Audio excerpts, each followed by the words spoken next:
Pembentukan bayangan pada alat optik khususnya cermin. Pada cermin datar, kita menggambarkan beberapa garis atau berkas-berkas cahaya menuju cermin tersebut, sesuai dengan hukum pemantulan yang telah kita pelajari pada pertemuan sebelumnya. Namun jika kita ingin menggambarkan bayangan dari pantulan benda tersebut, maka yang kita lakukan adalah menarik garis-garis perpanjangan dari sinar-sinar yang terpantulkan. Tambahan deskripsi pada cermin yaitu ruang. Ruang 1 berada di antara F dan cermin. Kemudian ruang kedua ada di antara R dan F. Ruang ketiga berada di belakang R. Dan ruang keempat berada pada sisi di seberangnya. Untuk sinar-sinar istimewa, yang kita kenal ada 3 sinar istimewa. Sinar datang sejajar dengan sumbu utama akan dipantulkan melewati titik fokus.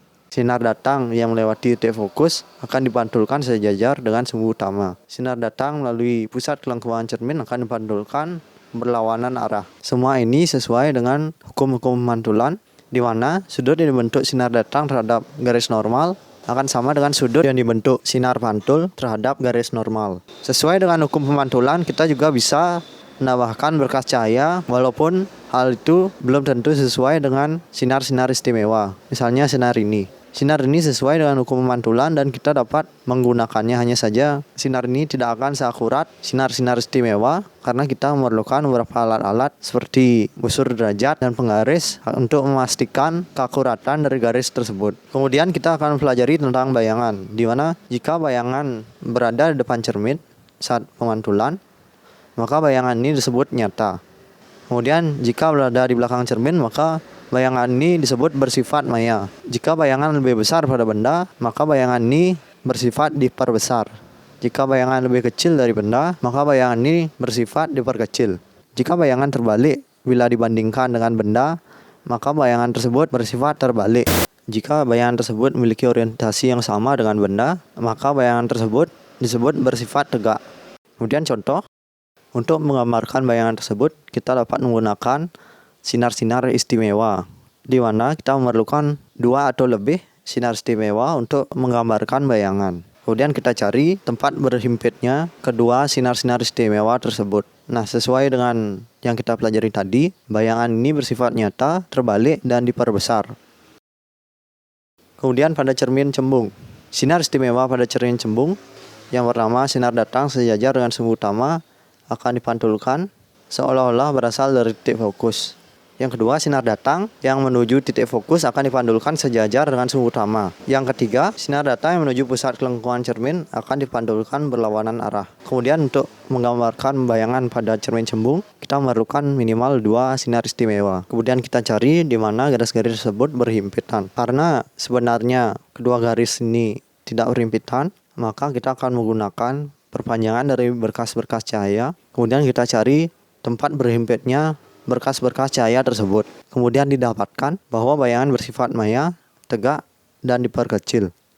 Pada lensa cembung terdapat 3 sinar-sinar istimewa. Yang pertama, sinar datang yang sejajar dengan sumbu utama akan dibiaskan menuju titik fokus. Sinar datang yang menuju titik fokus akan dibiaskan sejajar dengan sumbu utama. Dan yang terakhir, sinar datang yang menuju pusat lensa akan diteruskan tanpa mengalami pembiasan.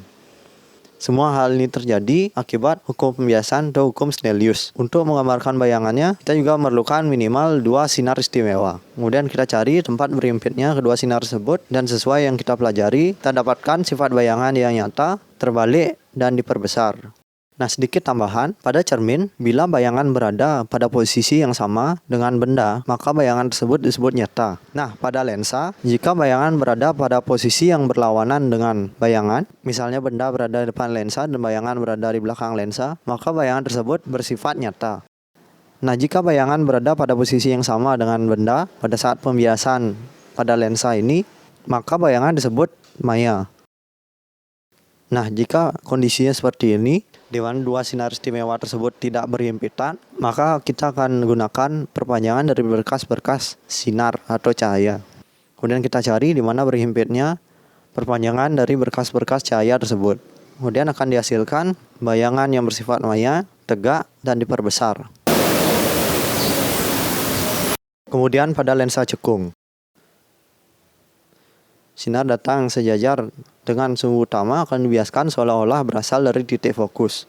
Sinar datang yang seolah-olah menuju titik fokus akan dibiaskan sejajar dengan sumbu utama. Sinar datang yang menuju pusat lensa akan diteruskan tanpa mengalami pembiasan. Kita gunakan contoh.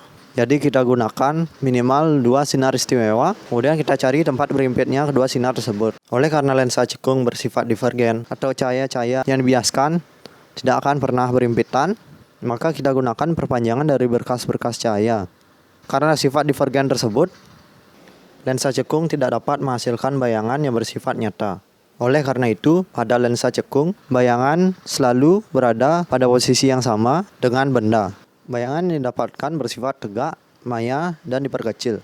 Nah, kita juga dapat menggunakan kombinasi berupa 2 lensa cembung, di mana jika kita letakkan sebuah benda di depannya dan mengikuti aturan dari sinar-sinar istimewa, kemudian dapatkan bayangan pertama. Kemudian kita kembali menggunakan sinar-sinar istimewa untuk mencari bayangan kedua. Lalu menggunakan sebuah lensa cembung, di mana untuk mencari bayangannya kita juga dapat menggunakan sinar-sinar istimewa sebagai petunjuk. Kemudian ada beberapa jenis teropong, salah satunya adalah teropong pantul, di mana teropong pantul memanfaatkan cermin cekung untuk mengumpulkan berkas-berkas cahaya yang datang. Nah, secara umum yang akan ada pada soal-soal pada buku kalian adalah teropong bintang yang menggunakan 2 lensa cembung dan juga mikroskop. Nah, keduanya ini menggunakan 2 lensa cembung, yang satu lensa objektif yang lebih dekat dengan objek, kemudian lensa okuler yang lebih dekat dengan pengamat. Kemudian 2 lensa tersebut disusun secara sedemikian rupa dan pada mikroskop disusun seperti ini.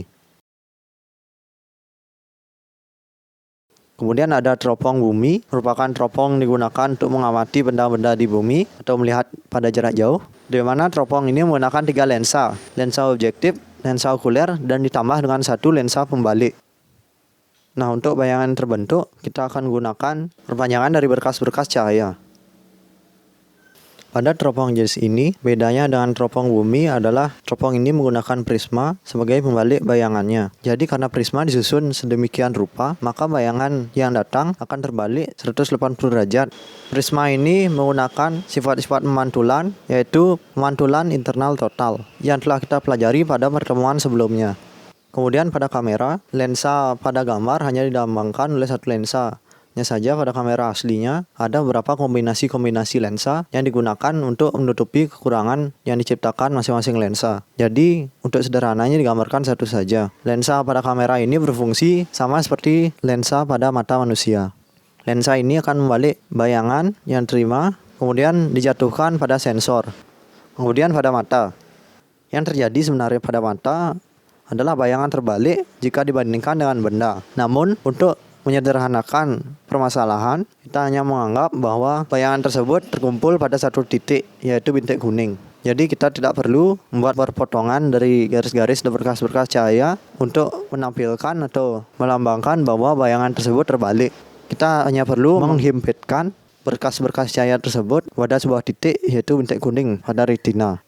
Pada mata normal, saat mata berakomodasi minimum, lensa mata memipih untuk mengakomodasi cahaya yang masuk sehingga jatuh di bintik kuning. Jadi posisi ini disebut dengan punctum remotum atau PR, atau juga disebut dengan titik jauh mata. Titik jauh mata memiliki jarak tak hingga. Kemudian saat mata berakomodasi maksimum, lensa mata mengembang sehingga mengakomodasi cahaya-cahaya dari jarak dekat yang masuk ke mata agar jatuh di bintik kuning. Kondisi ini disebut dengan punctum proximum atau titik dekat mata. Titik dekat mata bernilai rata-rata 25 cm.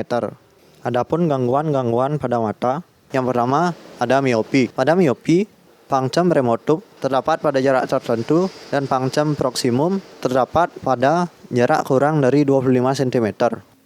Miopi terlalu jauh disebabkan oleh cahaya-cahaya yang berhimpitan sebelum membentur bintik kuning, sehingga bayangan dari benda yang seharusnya terfokus di bintik kuning malah terfokus di depan bintik kuning, sehingga akibatnya bayangan terlihat buram. Nah, untuk miopi dapat dikoreksi dengan menggunakan lensa divergen atau lensa cekung. Untuk buktinya kita bisa cek pada sinar-sinar berkas cahaya yang datang ke mata setelah melewati lensa cekung tersebut. Kemudian ada hipermetropi atau hiperopia.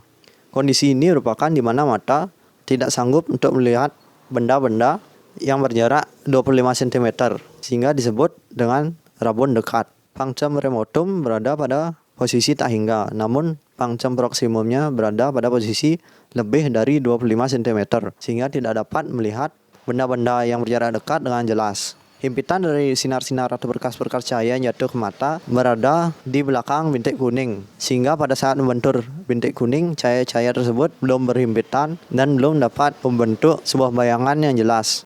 Untuk hipermetropi ini dapat dikoreksi menggunakan lensa konvergen atau lensa cembung.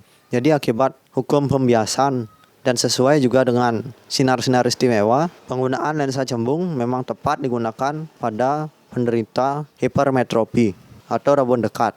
Kemudian ada astigmatisme, di mana pada kondisi ini permukaan dari kornea atau lensa mata tidak rata, sehingga cahaya yang datang ke bintik kuning tidak berhimpitan pada satu titik saja. Untuk mengkoreksinya, kita dapat menggunakan lensa campuran antara cembung dan cekung pada posisi mata yang tidak rata. Nah, permukaan mata yang tidak rata ini akan dicek terlebih dahulu bagian mana yang lebih tepat untuk menggunakan lensa cembung, bagian mana yang lebih tepat untuk menggunakan lensa cekung. Jadi kacamatanya akan menggunakan dua jenis lensa pada satu kacamata. Kemudian ada presbiopi atau rabun senja. Pangcam remotumnya berada pada jarak tertentu dan pangcam proksimumnya berada pada jarak lebih dari 25 cm. Jadi presbiopi merupakan miopi dan hipermetropi bergabung menjadi satu. Hal ini diakibatkan oleh lensa mata yang kehilangan kekuatannya untuk berkontraksi, sehingga pada saat melihat dekat, bayangan terlihat kabur, dan saat melihat jauh, bayangan juga terlihat kabur. Pada saat jarak jauh, cahaya berhimpitan di depan bintik kuning. Kemudian saat melihat dekat, cahaya berhimpitan di belakang bintik kuning. Jadi solusinya yang diberikan, kacamata akan menggunakan dua buah lensa yang diposisikan pada posisi tertentu. Jadi pengguna akan menggunakan lensa dari kacamata tersebut secara bergiliran. Misalnya saat melihat jauh, ia akan melihat menggunakan sisi atas dari kacamata tersebut. Kemudian pada saat melihat dekat, ia akan menggunakan sisi bawah dari kacamata tersebut. Untuk kacamata sendiri, contohnya seperti ini. Jadi distance atau melihat jarak jauh akan menggunakan bagian tersebut. Kemudian near, jadi potongan dari kacamata tersebut akan digunakan untuk melihat benda-benda yang berjarak dekat atau seperti kegiatan membaca koran misalnya.